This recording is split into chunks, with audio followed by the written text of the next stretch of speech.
Assalamualaikum warahmatullahi wabarakatuh. Perkenalkan, nama saya Risma Winda dari Program Studi Pendidikan Guru Sekolah Dasar dengan NPM A1G 022058 kelas 1C. Baiklah, di sini kita akan membahas konsep dasar manajemen pendidikan dan apa saja pembahasan di bab konsep dasar manajemen pendidikan. Berikut beberapa pembahasan materi yang bakal kita bahas pada bab ini. Yang pertama, pengertian manajemen pendidikan. Kedua, unsur-unsur manajemen pendidikan. Ketiga, tujuan dan manfaat manajemen pendidikan. Keempat, pembagian manajemen. Kelima, komposisi keterampilan manajemen. Keenam, ruang lingkup manajemen pendidikan. Dan yang terakhir, prinsip-prinsip manajemen pendidikan. Pengertian manajemen pendidikan. Pengertian manajemen menurut Nanang Patah dalam bukunya Landasan Manajemen Pendidikan menjelaskan, manajemen pendidikan adalah proses perencanaan, pengorganisasian, pemimpinan, dan mengendalikan upaya organisasi dengan segala aspek agar tujuan organisasi tercapai secara efektif dan efisien. Pengertian pendidikan. Pendidikan menurut Undang-Undang Republik Indonesia Nomor 20 Tahun 2003 tentang Sisdiknas, yaitu pendidikan adalah usaha sadar terencana untuk mewujudkan suasana belajar di proses pembelajaran agar peserta didik aktif mengembangkan potensi dirinya untuk memiliki kekuatan spiritual, keagamaan, pengendalian diri, kepribadian, kecerdasan, akhlak mulia, serta keterampilan yang diperlukan dirinya, masyarakat, bangsa, dan negara. Pasal 1 ayat 1. Dari pengertian manajemen dan pendidikan dapat disimpulkan bahwa manajemen pendidikan adalah suatu kegiatan atau rangkaian kegiatan yang berupa proses pengelolaan usaha kerja sama kelompok manusia yang tergabung dalam organisasi pendidikan untuk mencapai tujuan pendidikan yang telah ditetapkan sebelumnya dengan memanfaatkan sumber daya yang ada dan menggunakan fungsi-fungsi manajemen agar tercapainya tujuan secara efektif dan efisien. Selanjutnya, unsur-unsur manajemen pendidikan. Unsur-unsur manajemen pendidikan itu terbagi menjadi 7 unsur. Yang pertama, unsur manusia. Kedua, unsur barang. Ketiga, unsur mesin. Keempat, unsur uang. Kelima, unsur metode. Keenam, unsur pasar. Dan yang terakhir yaitu unsur waktu.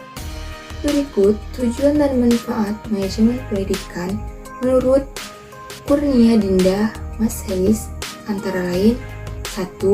Mewujudkan suasana belajar dan proses pembelajaran yang efektif, kreatif, menyenangkan, dan bermakna. Kedua, terciptanya peserta didik yang aktif, mengembangkan potensi dirinya untuk memiliki kekuatan spiritual, keagamaan, pengendalian diri, kepribadian, kecerdasan, akhlak mulia, serta keterampilan yang diperlukan dirinya, masyarakat, bangsa, dan negara. Ketiga, terpenuhinya salah satu dari 5 kompetensi tenaga kependidikan, tertunjangnya kompetensi manajerial tenaga kependidikan sebagai manajer. Keempat, tercapainya tujuan pendidik secara efektif dan efisien. Kelima, terbekalinya tenaga kependidikan dengan teori tentang proses dan tugas administrasi pendidikan, tertunjangnya profesi sebagai manajer atau konsultan manajemen pendidikan. Keenam, teratasinya masalah mutu pendidikan karena 80% masalah mutu disebabkan oleh manajemen pendidikan. Ketujuh, terciptanya perencanaan pendidikan yang merata, bermutu, relevan, dan akuntabel. Dan yang terakhir, meningkatnya citra positif pendidikan. Selanjutnya, pembagian manajemen. 1. Manajemen puncak, top management, disebut juga dengan manajemen institusional atau eksekutif. Eksekutif terdiri dari Dewan Direktur, Direktur Utama atau Chief Executive Officer, CEO. Tugasnya mengembangkan rencana-rencana yang luas untuk lembaga dan mengambil keputusan-keputusan penting. Kedua, manajemen menengah, middle management, disebut juga dengan manajemen administratif, terdiri dari pimpinan pabrik atau para manajer divisi, division manager.